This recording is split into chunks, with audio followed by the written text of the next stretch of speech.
This is a post-Christian podcast.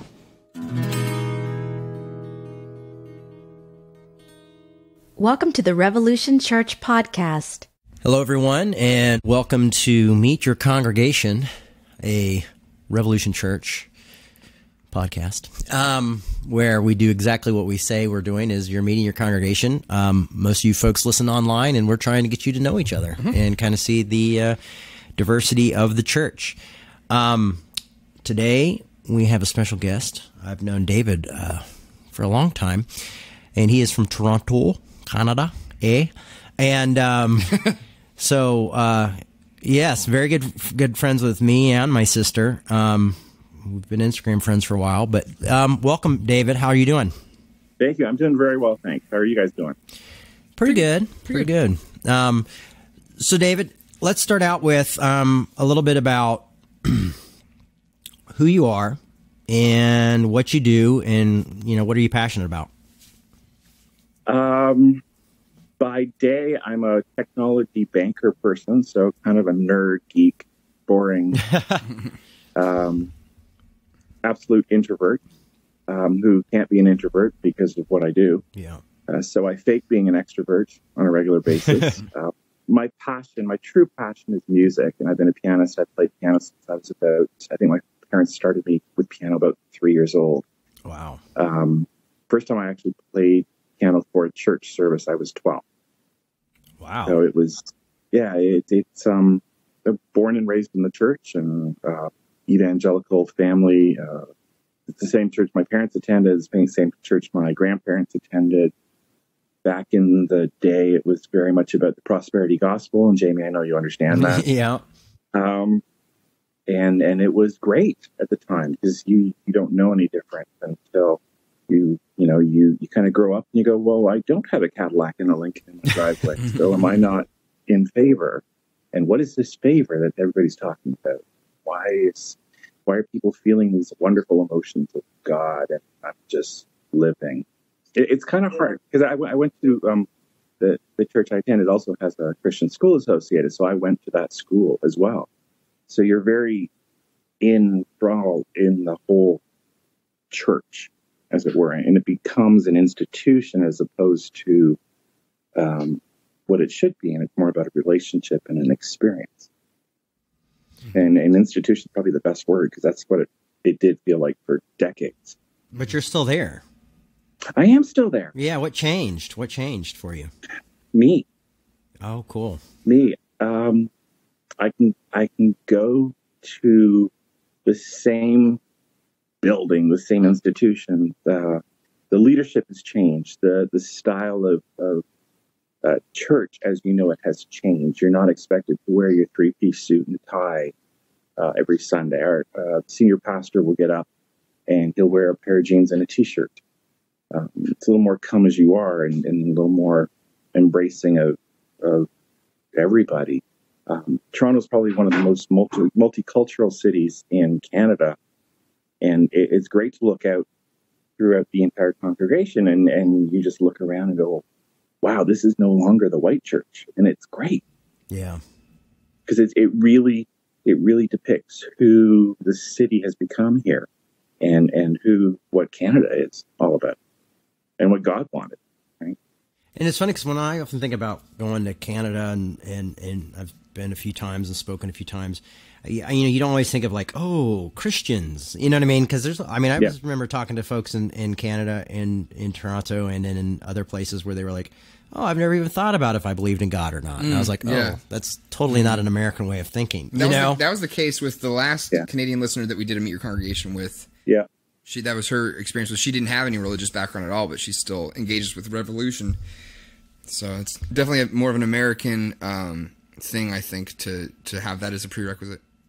I have to agree, and I don't know if that falls in line with the whole American patriotism, which I just love. It's so embracing. Current everything aside, the whole institution behind the Americans, the 4th of July and Thanksgiving. It's we don't celebrate that the same way.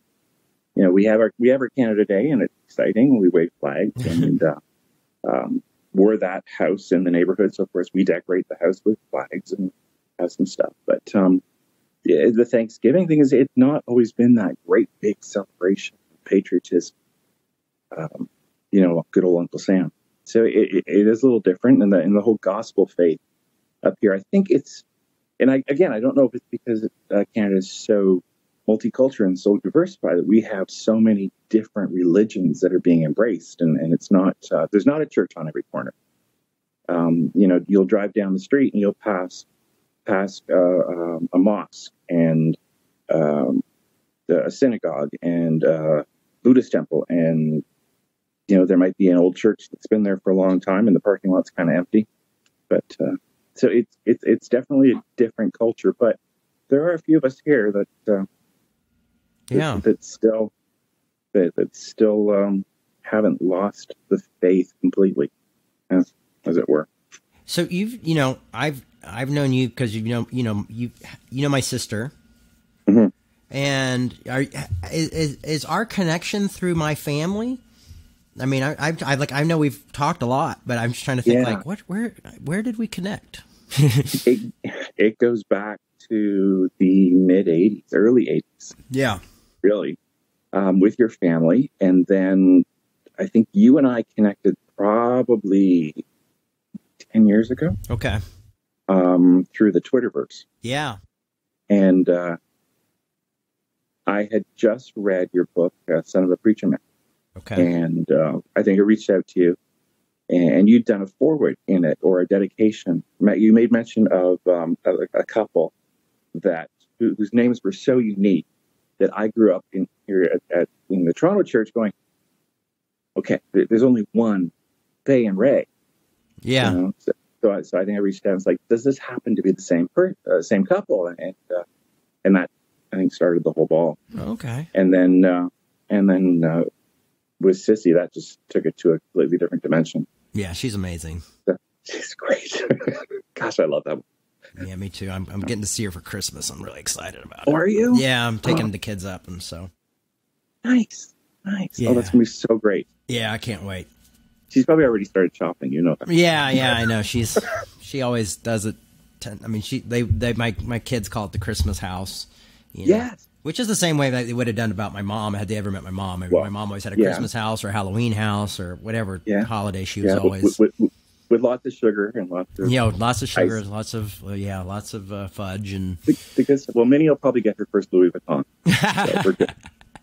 I don't know. Minnie's kind of a tomboy. She might skateboard.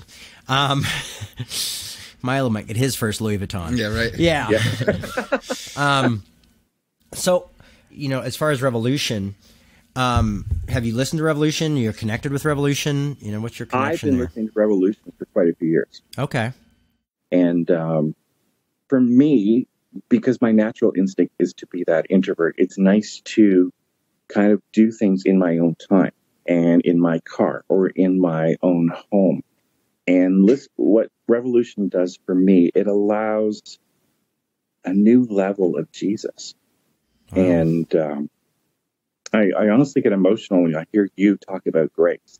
Oh, thank you. Because if anybody can talk about grace and still have a smile on his face, it's Jamie Baker. Oh, and sorry, just gets me going. And just to hear that, I need to stop my whining, because life experiences that I've gone through have not nearly been to the same degree, whether it's emotionally, whether it's publicly, whether it's family related, whatever. And yet Jesus has always been able to get me through it, and it's really nothing that much. And then when I hear stories of other people, and I hear your interviews of your congregation, it's so cool to get a complete vast array of who is in tune with this. And I find it fascinating that your congregation online seems to be growing and growing and growing, and yet your live congregation, you probably have, it seems to be a relatively small group. Yeah, it is very small of committed people. And I think that's so cool. It's like, do these people just not realize who live locally or what's happening there? We hope. We hope they just find out and they all run in. Well, because I know if Bryant was just down the street, I'd be there. Oh, thanks. Yeah, I don't know. I mean, Minneapolis was quite progressive, so you have like a Universalist Unitarian church down the street, and you've got the ELCA Lutherans, which Solomon's Porch, so you've got a lot of stuff like that, and I guess we don't have children's care, so that might play a part in it. I mean, I have to get a babysitter or ask the kid's mom to watch them when I do service. Otherwise you'll hear them, and Minnie will be on my lap. During service. They'll grab the mic. But how great is that? No, it's pretty amazing. You grew up with your mom and dad too. Yeah, no, it's so bizarre to watch, see pictures of them sitting on my lap, and then go back and see pictures of me sitting on my parents' lap, and them playing with microphones. And I mean, that's how I used to always be, is get up and play with the microphones and look in the monitor and pick my. And you'd see Sissy with his little tuft of dark hair running across the bottom of the TV. Yeah, it's a strange world, isn't it? I mean. It's I don't know. It is weird, but hopefully, we'll just keep pressing along. And if people want to come, they can. But it's getting to know people from the online congregation has been really fantastic and been very eye opening too. Because it's sometimes you just feel like you're speaking into the void. When I got back from Belfast just recently, I came back and it was then there was a very small group of people, and I was like, what am I doing? And not that it's about numbers, but you just kind of go how long I've been doing this, and and then you remember, oh wait, there's people online listening to this and waiting for a sermon, and so they are, and there's people like myself who enjoy going to the podcast. Okay, is the new one downloaded yet? I got to wait till Sunday, and okay, well I'm probably not going to hear it till Monday, but I can play it. I'm going to be sitting in the car for an hour driving to work. That's the convenient thing about podcasts. It's like radio on demand. Or Netflix for radio kind of thing. And no commercials. Yeah. So Well, we would have commercials if we had sponsors. So. Yeah. If we could have commercials, we would. Bud Light presents. Yeah. Bud Light presents. I don't know. My God. Well, that's what I'm thinking. They pay the most. A little off-brand there, but off-brand, but they pay the most. It's like Budweiser, Coca-Cola, Virgin Bud Light, Diet Coke, non-alcoholic. Diet Coke. Yeah. Diet Coke would be good. Yeah. For sure. Just send me drinks. So, history with the family and history with Revolution, and I appreciate what you said. That means a lot to me. I guess one of the things we do on this podcast is we kind of ask people if they have ideas of kind of what we could do better, or more of, or even less of, or just ideas, of what an online community can do to grow, or so I don't know. We gotta ask, what do you think we're doing good, and what do you think we could do more of or less of? I think what I love about it is it's just real. It's not that formalized structure that you would get at a church or a ministry organization or something like that, where you've got your opening song and you've got a word and a prayer. It's Jamie bringing his heart. And, sometimes you pause, and I love when you take a pause and start to think about something before you say it. It's just because that for me, that actually draws me in. It's like, okay, if he's thinking about it, I need to start thinking about it a little bit more than just, absorbing it. That's why there's really not much I don't like about it. If I didn't like it, I probably wouldn't listen. Well, thank you. That's just reality, right? Yeah. And I don't know if it's a social media thing to get more people to draw in, or and that could possibly be the Meet Your Congregation's a brilliant idea. I don't know which one of you guys came up with that, but I thought, wow, that's so amazing. This guy over here. Nice job, Caleb. Thank you. Appreciate that. It's nice to hear. But that's so great, because you're actually getting to interact with these people who know you, and you've spent your entire life where everybody knows you or knows you. You're right. You know what I mean? But you don't really know them. And on a smaller level, I can relate, because I grew up in this church with my family, and everybody knew my family, and everybody knew me, but nobody knows people pass you in the hallway and they go, "Hey, Dave, how you doing?" I'm like, "I'm good. I have no idea who you are, but I'm good. Thank you for asking." So I love that, because it gives it just gets you that opportunity to meet people. Even you were talking. I know you interviewed that lady. I think she was from Quebec. Mm-hmm. Yep. And just getting a different approach, and because Canada is a little bit different structure with our beliefs and the different religions and the different fundamentals even. Not that we're any different, because Canada is just as divided as the U.S. these days, which is sad. Yeah. But it really helps to bring it closer to you, and then you actually have that one-on-one time to sort of like, okay, so this is somebody that I've never met, but they've listened to me, so they know what I'm talking about. But they actually take time to listen to me, so let me ask them some questions. And this is great, because now you've got an interaction. So you're building that relationship with that individual person who's going to continue to support what you're doing. And they're probably going to tell somebody, "Hey, have you heard Jamie talk about this?" Or, I was listening to, or something comes up in a conversation about something. And it's like, it's funny. I was listening to a podcast the other day. "Have you ever listened to Revolution Church?" And I'm like, "Oh, church." It's like, well, have a listen. It's not your formalized thing. It's actually kind of cool to just sit and listen to Jamie talk. And that's for me, that's what it is. It's just sitting down in my car or at home and putting on the pod thing and just listening to what you have to say. And more times than not, you actually say something that's relevant to whatever's happening in my world at the time. Wow. But the grace one is the one that just, every time I tune in, you start talking about that, I just get, I'm a mess. but it just, that's what hits me. Mm-hmm. Yeah. Just the entire word of grace, and what does grace actually mean, and what does that look like? And who are we supposed to be in the eyes of grace? Are we supposed to be perfect? Like, oh God, no, I hope not. Because if you look back in the Bible, as you talked about, Jesus didn't hang out with the rich, pretty people. His best friends were the prostitutes, the dealers, that's who he liked. So like, okay. Yeah, I feel like grace is like this constantly evolving thing in my life that I thought, after 20 some odd years, I'd move on to a different subject.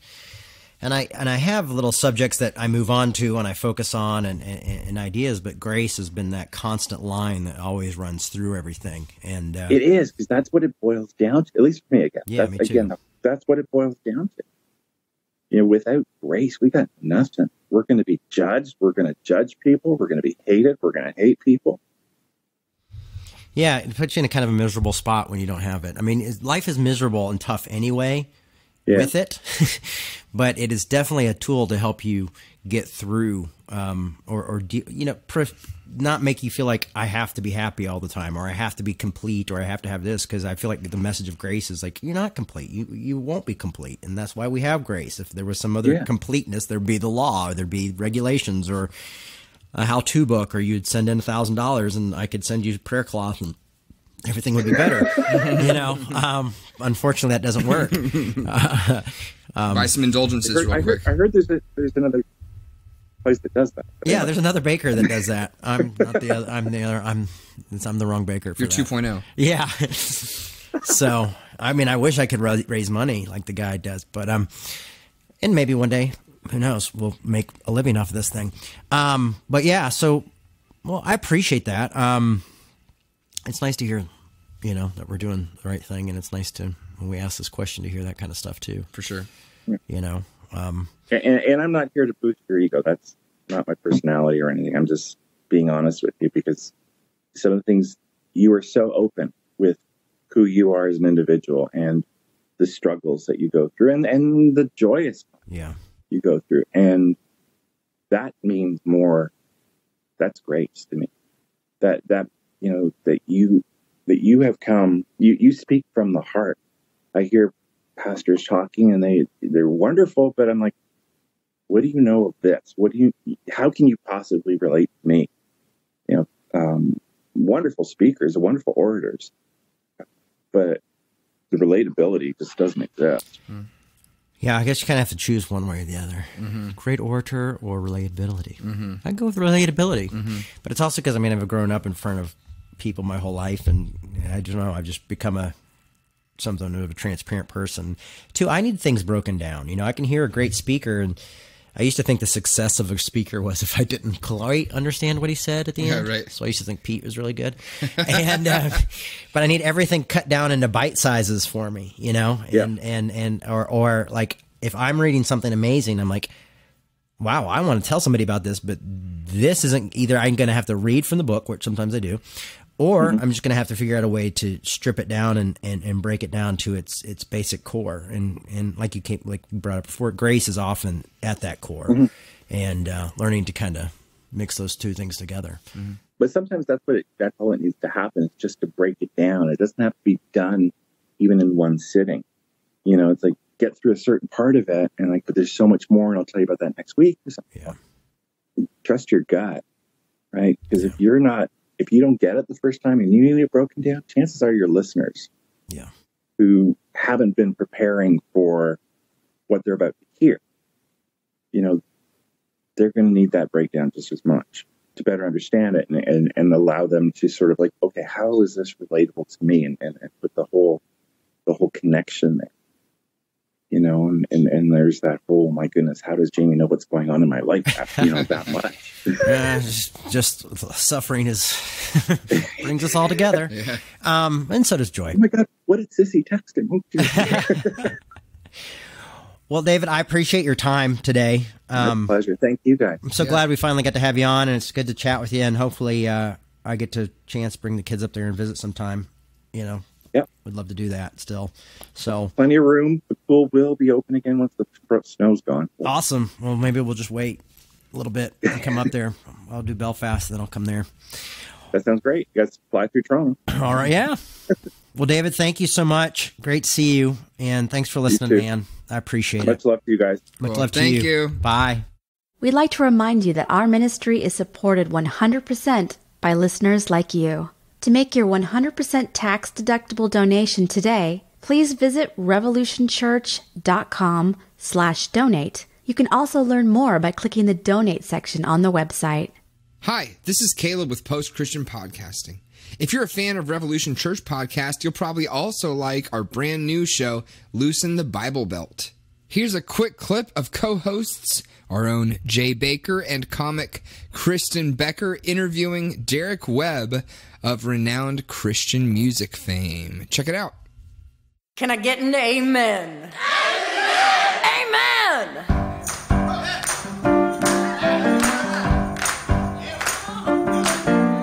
Religion, theology. Every random person who believes anything, if the art they make is good, is amplified. And I actually don't have a specific problem with that anywhere else, because any other genre of music isn't the soundtrack for a specific worldview, the way that Christianity is. Well, that's the thing, for sure, that where you guys... That's what bothers me. Where you guys were suddenly like spokesperson for a movement that went way deeper than just being musical artists. And that some of us had only started to really seriously study 18 months before.